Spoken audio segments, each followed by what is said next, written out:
Grabatzen ari garen unean gaueko 11:00 26 minutu igaro diren honetan, Bartzelonak eta Realak Montjuïc futbol zelaian jokatu duten eSports Ligako 35. jardunaldiko norgehiagokaren analisia egingo dugu. Txuri-urdinek 2-0 galdu dute Bartzelonaren aurka eta honen bestez Europako postuak are gehiago zaildu zaizkien naiz eta bertan mantentzen diren. Gogoratuko dugu baita ere, Bartzelonak lehengo astean Gironaren aurka porrot mingarria eskuratu zuela, hain zuzen ere 4-2 galdu baitzuten kuleek, Reala berriz garaipenera itzuli zen aspaldiko partezanoetan, zaleen aurrean 2-0 irabazi baitzion Las Palmasi. Gaurkoan bitaldea gainera helburu oso garbiekin iritsi dira norgehiagoka honetara, alde batetik Bartzelonak bigarren postu hori berreskuratzea zuen xede, Realak berriz 6. postu horretan Betisi aurre hartzea gogoratu behar baita, Sevillarrek atzo Almeriari 3-2 irabazi ziotela Benito Villamarin futbol zelaian.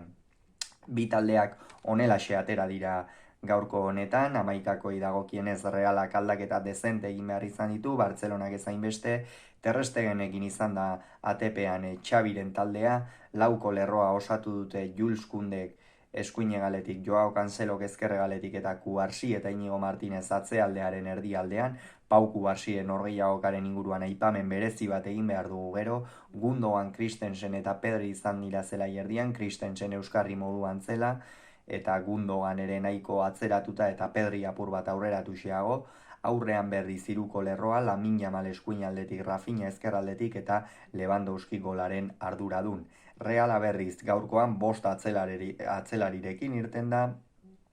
utzune desente zituzten Imanol Alguazilenek eta honelaxe atera dira. Alex Remiro izan da ATP-an, 3 zentralekin jokatu dute Pacheco, Lenormand eta Elustondo, ezkerraldetik izan da Jon Mikel Aranburu, eskuin aldetik Amari Traore, zelai erdian Merino, Turrientes eta Brais, eta goian Beker eta Oiartzabal, naiz eta Oiartzabal apur bat atzeratuago aritu den gaurkoan, eta batzuetan gainera bere ezkerregaleko postu hori berreskuratu du, baina orokorrean oso desagertuta ikusi dugu Mikel Oiartzabal. Ez da denboraldi honetan Imanolek 5 atzelari ateratzen dituen lehen aldia, egia da norgehiagokaren zati handi batean behintzat hiru erdiko atzelarirekin eta 2 hegaleko jokalarirekin jokatu duela, hau da 5 atzelarirekin eta bai 5 atzelarirekin literalki gaurkoan gainera Amari Traoreren erasoan eman duena Amari Traorek oso eskasa izan da, askoz ere gehiago eman du Jon Mikel Aranburuk eta pozgarria berria Jon Mikel Aranburu gaurkoan partida ona egin baitu, Lamine Yamal bezalako jokalari bat gelditzeko gai izan da, hori ezin dute askok esan, lehen zatian egiari zor Lamine Yamalek oso protagonismo urria izan baitu, eta hori egin batean Jon Mikel Aranbururen erruagatik izan da. Bestalde, oso presentzia gutxi baita ere erasoan Merinok, Turrientesek eta Braisek, Beker eta Oiartzabal aurrean dituzunean, naiz eta ez aurrelariak izan, arearako gerturatze horiek eta gehiago egin behar zituzten Merinok, Turrientesek eta Braisek, gaurkoan Turrientes ere oso lotuta ikusi dugu, partida ikeragarri onak jokatzetik zetorren behasaindarra, baina gaurkoan apur bat desagertuta ikusi dugu eta jokoan ezin eroso parte hartu.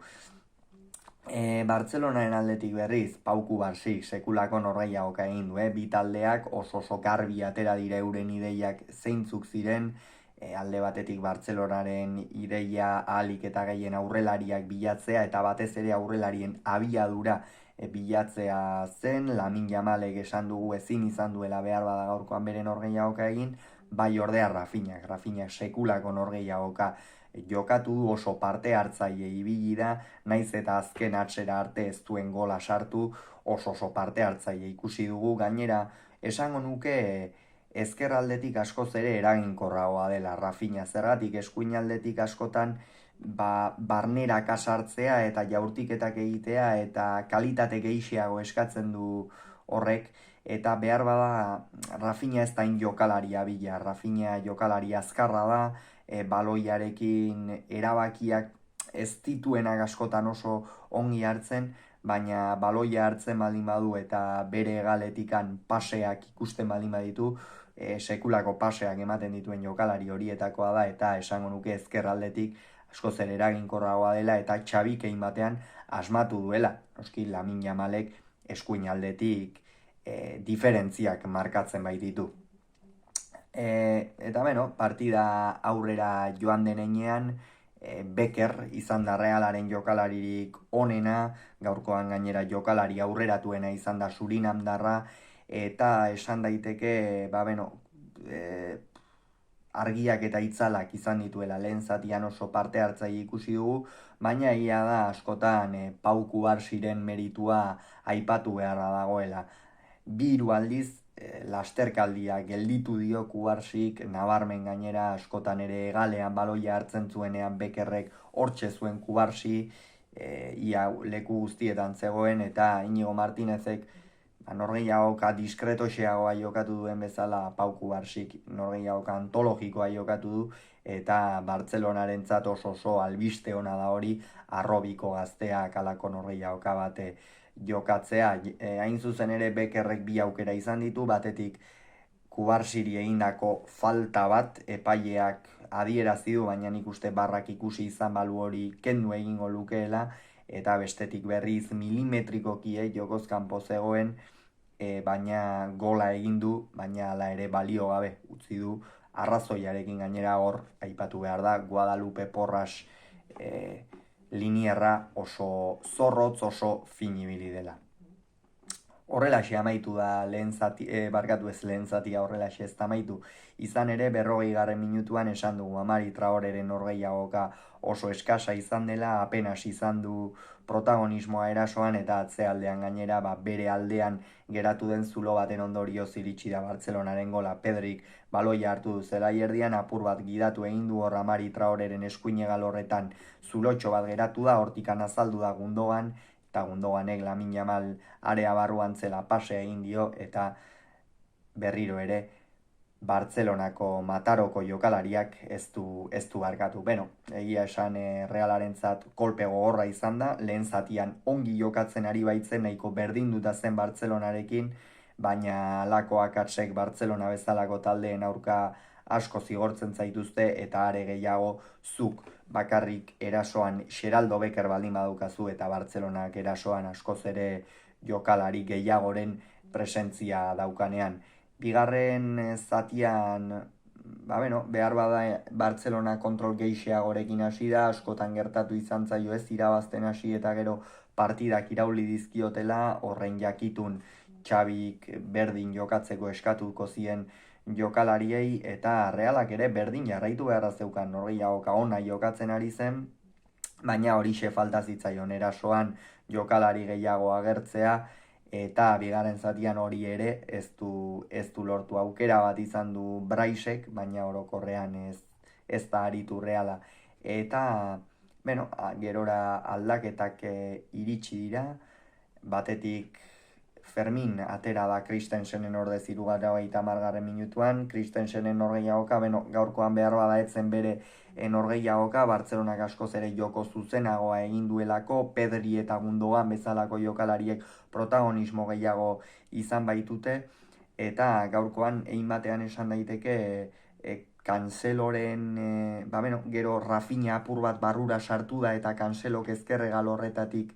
egin ditu lasterkaldi batzuk, eta noskion Christensenek lekua bilatzea ez da erraza izaten. Fermin atera da bere ordez, Ferminek area barruan izan du hor jokaldi bat, baina orokorrean ez du ezer handirik egin norgehiagokan, Sergi Robertok bezala apur bat emaitza defenditzera edo atera dira bi jokalari hauek, eta gero Realari dagokionez Aranburu, Patxeko eta Beckerrek zelaia utzi dute, esan dugu Mikel Aranbururen norgehiagoka beste behin ere oso norgehiagoka ona izan da, oso aipagarria, bigarren zatian behar bada ez, baina lehen zatian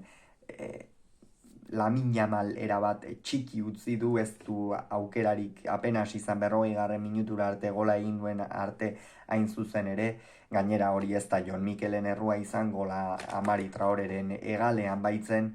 eta egaletan jokalari erasokorrena ere barkatu Venezuelarra izan da, eta hori egin batean azpimarragarria eta partida oso ona. Baita ere Jon Patxekorena esan gabe utzi dugu lehen, baina Elizondoarrak partida oso ona jokatu du beste behin ere, gaurkoan gainera bi kide gehiago zituen hor atzealde horretan, eta ikusi behartzen nola moldatzen zen, alere bikain moldatu da, gol asko ekidin ditu, aukera asko ekidin ditu, eta bere ordez Ander Barrenetxea atera da. Eta Beker esan dugu Realeko jokalari honena, gaurkoan gainera erdialdean kokatu du Imanolek, aurreko norgehiagoketan eskuin aldetikan askotan diferentziak ere markatu ditu, baina gaurkoan erdialde horretan bera bilatu dute, saiatu da, baina hori gola falta izan zaio, sartu du bat, baina milimetrikoki jokoz kanpo zen, eta berdeguneratu diren hiru jokalarien eman dutena benetan espero gabea zen, ez? Bai, Takekuok izan du hor aukera bat, baina orokorrean ez kontraerasorik, ez area barruan arriskua sortu ez dute alakorik egin, 20 minutu izan dituzte eta ez dute alakorik egitea lortu, eta Takekubo bai, azken hilabeteetan ez da bere mailarik onenean ari, ez da gutxiagorik ere, eta Ander Barrenetxea gaurkoan oso berde ikusi dugu, eta ikusiko dugu ze erabaki hartzen duen Imanolek Valentziaren aurka, baina zerbait gehiago eman beharra daukate Barrenetxeak eta Kubok zelaian. Gero 76. minutuan Ferran Torres atera da Lewandowskiren ordez, eta atera eta berehala Remirok sekulako eskua atera dio. Bi geldiketa handi egin ditu gaurkoan Alex Remirok, berriro ere askotan bezala atezain handia dela erakutsi du, eta Lewandowskiren norgehiagoka aipagarria baita ere, leku askotatik mugitu da, ez du golaukera garbirik izan, baina beti bezala Bartzelonaren jokoan protagonista, eta hori eskatzen zaio egin batean. 79. minutuan aldaketa bikoitza egin du Reala, kasu honetan Traore eta Brais utzi dute zelaia, egia esan honek Odriozolaren errendimenduaren inguruan ez du oso ongi hitz egiten. Amari Traorek norgehiagoka oso eskasa egin du, erasoan apenas egin du agerpenik, eta atzealdean oso bigun ibili da gaurkoan maliarra, eta Odriozola Traorek mina hartu duelako atera izanak, ez dakit pase esan honen inguruan. Eta gero Brais utzi du zelaia eta Zaharian atera da. Brais gaurkoan izan du, Realaren norgehiagokako aukera garbiena Braisek izan du, baina orokorrean oso itzalita ikusi dugu, ezin sakoneko paseak eta ongi eman, aurrera eraman, eta nahiko itzalita gaurkoan Brais Mendez. Eta Odriozolak gainera Reala azken minutuan kondenatu egin du penalti baten ondorioz, eta Zaharianek falta jaurtiketa bat izan du, baina orokorrean ez dute gauza handitarako aukerarik izan. Eta azkenik 80. minutua iritsi denean, Reala etzen bat ere aukerarik sortzen ari, Bartzelonak kontrolpean zuen norgehiagoka, eta gainera hasieran ez du ikusiko Ara Fernandezek, baina gero Odriozolaren esku nabarmen xamar bat adierazi du, eta horren ondorioz Rafinhak norgehiagokan merezitako gola sartu du. Esan dugu partida ona egin duela, ezkerralde horretatik golak behar bada ies egiten ari zitzaiola, ez da inoiz jokalari goleatzailea izan Rafinha, ez da gutxiagorik ere, baina gaurkoan bere kargu hartu du penaltia, eta gainera sartu egin du, eta hortxe amaitu da norgehiagoka. Gero, Oriol Romeu atera du denbora galtzeko Gundoganen ordez, Gundoganen norgehiagoka ere ona izan da, behar bada ez beste batzuetan bezain besteko protagonismoa ez du izan Alemaniarra gaurkoan, baina bai, norgehiagoka ona jokatu du. Eta horixe orain Realak aurrealdean arazo handi badauka, gaurkoan Beker bakarrik ikusi dugu zer edo zer ematen, Oiartzabal oso desagertuta, Kubo oso desagertuta, Barrenetxea oso desagertuta, esan dugu zelaierdiko jokalariek ere ez dutela bigarren lerro hori bilatu, area ertzean apenas izan dituzte aukerak, eta hori zuzendu beharrean da ostegunerako Reala. Eta Bartzelona berriz, bigarren postu hori nahiko bideratua utzi duela esan daiteke, baina oraindik ere 3 jardunaldi geratzen dira, eta Xabirenek lana egin beharko dute hori eskuratzeko. Hauxe beraz norgehiagoka honen inguruan esan beharrekoa, hurrengoan gehiago izango duzue, bitartean ongi izan, agur.